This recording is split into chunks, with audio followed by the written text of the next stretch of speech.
libro de Ruth que vamos a estudiar hoy. El título de nuestro mensaje es La decisión lo que determina el destino. Dios tiene un destino para usted, pero usted tiene una decisión que necesita hacer. Le invito a abrir la palabra de Dios y buscar el libro de Ruth. Lo encontrará en el Antiguo Testamento, después del libro de Jueces. El libro de Ruth es una maravillosa historia de amor, y a todos nos gustan esas historias, ¿verdad? Realmente es como un cuento de la Cenicienta, porque Ruth era de Moab.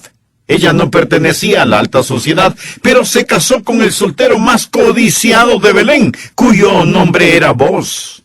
La doncella de Moab se casó con el soltero de Belén. Es como un cuento de la Cenicienta, realmente lo es. Y amamos las historias de amor. Unas universitarias oraban en su dormitorio y decían: Señor, danos corazones limpios. Señor, danos corazones puros. Señor, danos novios. Y todas las muchachas respondieron con un gran suspiro: Amén. Nos fascinan las historias de amor. Lo interesante acerca de esta historia es que no es una novela romántica. No. Es una verdadera historia, y es una de las más extraordinarias historias de amor jamás escritas. Benjamin Franklin, quien fuera uno de los fundadores de los Estados Unidos como nación, fue nombrado embajador de su país en Francia, y cuando él estuvo allá, se hizo miembro de una sociedad literaria. Durante las reuniones de esta sociedad, sus socios leían diferentes trabajos literarios, aún agnósticos, a quienes no les importaba en absoluto la Biblia. Pero Benjamin Franklin, sin decirles de dónde había sacado la historia, les relató la historia de Ruth.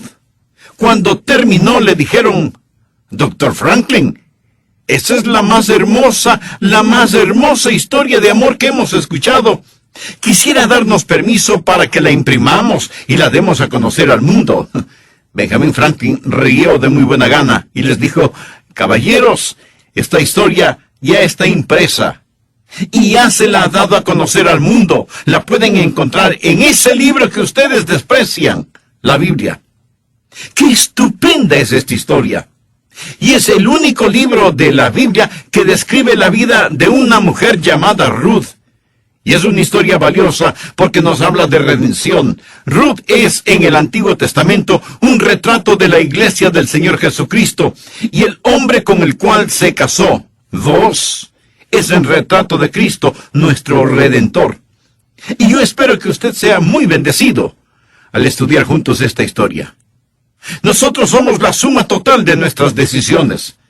Por eso quiero que piense en las decisiones que toma, y oro a Dios para que algunos de ustedes hoy hagan la más grande decisión de toda su vida. Ahora permítanme hablar acerca del trasfondo de este libro.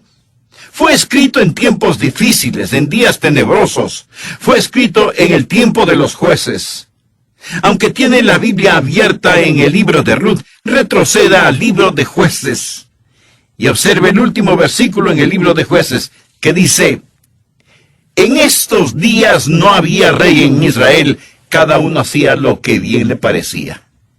Es decir, eran tiempos difíciles, eran días espiritual y nacionalmente tenebrosos, había caos, apostasía y anarquía en la nación. Eran días económicamente inestables, había hambre. Eran días domésticamente peligrosos, ¿cómo lo vamos a ver? En todo sentido eran tiempos difíciles, y aún así, después del libro de Jueces tenemos el libro de Ruth. Está ahí como una estrella deslumbrante en medio de la noche oscura, como una gardenia en un desierto árido de desesperación. Y lo que el libro de Ruth realmente es, escúcheme, es esperanza resplandeciente en los días tenebrosos. Amigos, estos son días tenebrosos, pero hay una esperanza resplandeciente, y quizá como Ruth usted va a enfrentar días tenebrosos, problemas, tiempos de desesperación, y Jesucristo llegará a ser para usted lo que Boaz fue para Ruth. Y cuando usted dé su corazón a Jesucristo, va a encontrarse en medio de una hermosa historia de amor.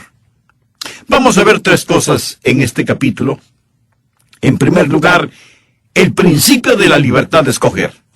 Le invito a leer Ruth, capítulo 1, versículo 1. Aconteció en los días que gobernaban los jueces que hubo hambre en la tierra, y un varón de Belén. A propósito, Belén era donde Jesús nació, Belén de Judá. La palabra Belén significa casa de pan.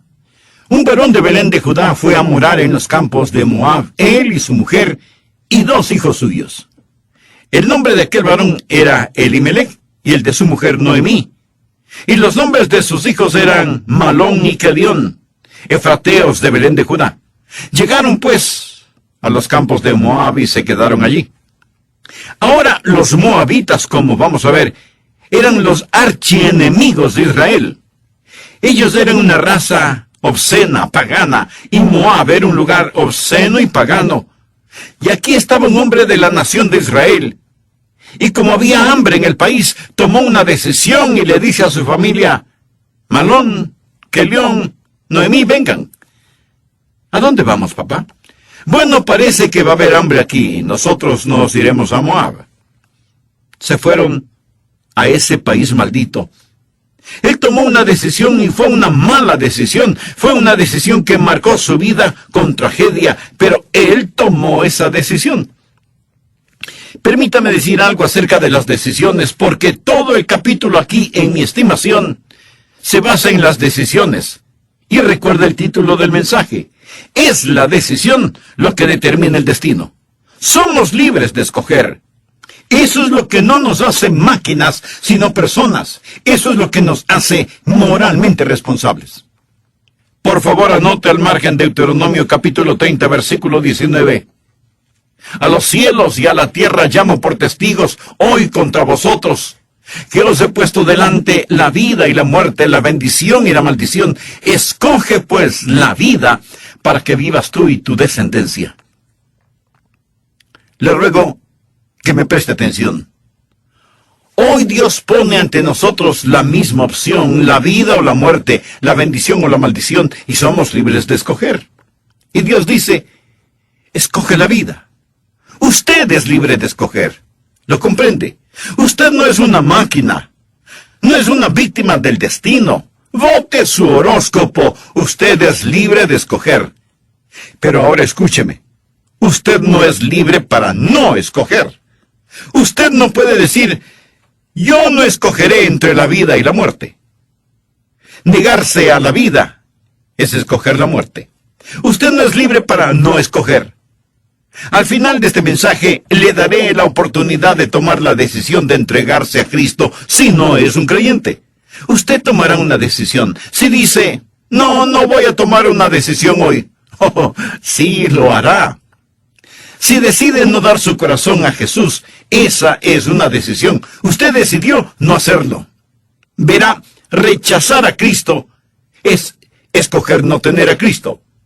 No existe ninguna manera en que usted pueda escaparse de tomar una decisión hoy. Siempre escogemos. Jesús dijo: el que no es conmigo, contra mí es. Lo que muchos no entienden es que el no aceptar a Cristo es rechazarlo. No aceptarlo es negarlo. Aparentemente nunca comprenden que aunque tienen la libertad para escoger, no son libres para no escoger. Hoy usted puede decir sí o no a Jesucristo. ¿Lo comprendió? Jesús dijo: el que no es conmigo, contra mí es. Usted es libre de escoger, pero usted no es libre para no escoger, y usted no es libre para escoger las consecuencias de su decisión. Eso es muy importante. Usted es libre de escoger, pero no es libre para escoger las consecuencias de su decisión. Es libre de escoger lanzarse de un edificio de 10 pisos, pero después de que haya saltado del edificio, lo que usted escogió libremente hacer, empieza a escoger por usted. ¿Correcto? Usted no es libre de escoger las consecuencias de su decisión. Las personas hablan acerca de libertad, hablan del amor libre, pero no son libres de escoger las consecuencias de sus decisiones. Actualmente lo estamos viendo en todo el mundo. La vil epidemia de enfermedades venéreas. Preciosos bebecitos que deberían nacer en hogares llenos de amor. Muchos de ellos pasan por la cámara de la muerte del aborto. Ellos hablan de su libertad de escoger. ¿Por qué no terminan esa frase y dicen su libertad de escoger asesinar a un bebé? Libertad de escoger. Ellos dicen, decidimos no tener este bebé. No, usted no es libre para escoger así. Simplemente es libre de escoger si tendrá un bebé vivo o un bebé muerto, porque de todas maneras va a tener un bebé. Verá, usted es libre de escoger, pero no es libre de no escoger, y no es libre de escoger las consecuencias de su decisión. Primero usted toma su decisión y después su decisión escoge por usted. Déjeme decirle que cuando usted toma unas cuantas grandes decisiones, eso se encarga de muchas de las decisiones pequeñas. ¿Ha salido usted con su cónyuge para ir a comer afuera? ¿Y ha experimentado el ritual de ¿dónde quieres ir a comer? No lo sé, donde tú quieras. Y si están en su carro, darán vueltas y más vueltas por la ciudad discutiendo dónde van a ir a comer. ¿Le ha sucedido eso a usted? Estoy seguro que sí. Permítame decirle lo que hace la diferencia. Cuando mi esposa y yo salimos afuera a comer, no tratamos de tomar una decisión frente a cada restaurante que pasamos.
Porque sabemos exactamente a dónde queremos ir a comer. Verá, cuando usted toma grandes decisiones, un gran número de pequeñas decisiones se realizan automáticamente. Yo viajo frecuentemente y tengo que quedarme en un hotel. Y usted sabe que en las habitaciones de los hoteles puede mirar películas pornográficas en la televisión. Pero cada vez que voy a un hotel, yo no tengo que estar decidiendo si voy a mirar esa basura. Ya he tomado la decisión de no hacerlo porque Cristo es mi Señor. Cuando usted toma unas cuantas decisiones grandes, automáticamente se realizarán unas cuantas decisiones pequeñas. Sí, somos libres para escoger.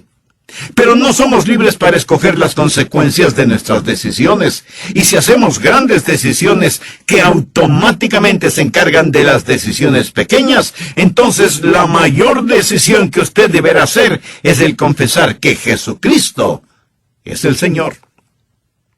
Ahora, hay muchas decisiones que hacemos en la vida que no tienen profundas o mayores consecuencias. Por ejemplo, si usted tiene sed, usted tiene para escoger entre una gran variedad de refrescos de diferentes marcas y tamaños, con cafeína o descafeinados, sin azúcar o artificialmente endulzados. Pero estas decisiones no tienen mayores consecuencias. Es lo mismo si quiere comprar un carro.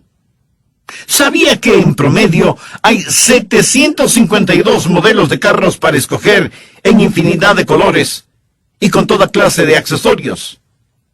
Y en Nueva York hay un almacén que únicamente vende bombillos eléctricos y tiene 2005 variedades de los mismos. Así que mientras algunas decisiones no tienen mayores consecuencias, hay otras decisiones que son extraordinariamente importantes. Entonces, el primer punto que quiero que usted entienda es el principio de la libertad de escoger. El segundo punto es el problema de una decisión equivocada. Primero, el principio de la libertad de escoger. Segundo, el problema de una decisión equivocada. Sigamos con la historia bíblica. Ahora lo que Elimelech hizo fue entrar en la tierra de Moab cuando él no tenía por qué ir ahí. Él descendía de un buen linaje, conocía la verdad, él nació en Belén, y Belén, usted sabe, fue donde nuestro Salvador nació. A propósito, el nombre Elimelech quiere decir, mi Dios es el rey. ¿Por qué razón tomó una mala decisión? Estamos hablando acerca de los problemas de una decisión equivocada. El versículo 1 nos dice que había hambre en la tierra. Él estaba siendo motivado por lo físico, no por lo espiritual. Y Satanás había susurrado en su oreja, Elimelech, un hombre tiene que vivir. Sabía que esa es una mentira. No tenemos necesariamente que vivir, sino que morir y después comparecer ante Dios. Pero lo que Elimelech hizo fue decir, mire, yo sé lo que Dios ha dicho. Sé que Dios ha prometido bendecirnos, pero tengo que cuidar de mí mismo. Y puso lo físico por sobre lo espiritual. Por favor, anote al margen Salmo 37. Joven fui y he envejecido, y no he visto justo desamparado, ni su descendencia que mendigue pan. Y Jesucristo en Mateo 6:33 dijo, mas buscad primeramente el reino de Dios y su justicia, y todas estas cosas os serán añadidas. Usted dirá, un momento, pastor, espere un momento. Yo no creo que eso es verdad. Bueno, permítame hacerle una pregunta. ¿Alguna vez usted ha puesto a Dios primero y Él le falló? Piénselo. Y no diga que no es verdad cuando no lo ha tratado. Ahora la mayoría de las personas aman las cosas y usan o tratan de usar a Dios. Pero la verdad es que debemos amar a Dios y usar las cosas. Dios jamás obrará si le tenemos en segundo lugar. Elimelech hizo una decisión, pero su motivación era incorrecta. Era más material que espiritual. Pero Elimelech no solo tuvo una motivación equivocada, sino que utilizó el método equivocado, caminar por vista y no por fe. Él está mirando las apariencias. ¿Sabe lo que es la fe? Fe es creer a Dios a pesar de las apariencias y obedecer a Dios a pesar de las consecuencias. Aquí, ¿cuál es la apariencia? Que hay hambruna en la casa del pan, en la tierra de Belén. Así que su solución es ir a Moab. Y eso es caminar por vista y no por fe. Está tratando de escapar del problema. El salmista dijo, ¿quién me diese alas como de paloma? Volaría yo y descansaría. ¿Alguna vez usted ha hecho eso? Escapar, huir. ¿Alguna vez ha dicho, mis problemas son muy grandes, si solo pudiera irme a algún lugar solitario y dejar que el mundo siga su rumbo? ¿Quién me diese alas como de paloma? Volaría yo y descansaría. Amigo, escúcheme. Dios no quiere darle alas como de paloma para que vuele y escape. Dios quiere darle alas de águila para que vuele por sobre sus problemas, donde quiera que esté. Y si esto que llamamos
cristianismo no da resultado ahora, Si no trabaja en su situación actual, entonces no dará resultado en ninguna parte para nadie. Elimelec estuvo motivado primero por lo material en vez de lo espiritual. Segundo, tuvo la motivación y el método equivocados, caminar por vista y no por fe. Y tercero, tomó la decisión equivocada porque tuvo el amo equivocado. Cuando él fue a Moab, fue a territorio enemigo. Los moabitas eran enemigos de Dios, habían invadido Israel y gobernado por 18 años, y Dios había puesto una maldición sobre ellos. ¿Sabía que cuando usted y yo vivimos en descreimiento y desobediencia a Dios, deshonramos a Dios y entramos en territorio del enemigo? ¿Y qué es lo que sucedió con este hombre cuando trajo a toda su familia a vivir en territorio enemigo? Él tenía 2 hijos. ¿Y sabe lo que hicieron? Se casaron con mujeres moabitas y toda su vida desde entonces fue un verdadero desorden porque no pudo o no quiso creer a Dios. Amigo, ¿tiene su vida en total desorden? Seguramente la causa es espiritual. ¿Cree usted en Dios y a Dios? Si no cree, no en vano su vida es un desorden.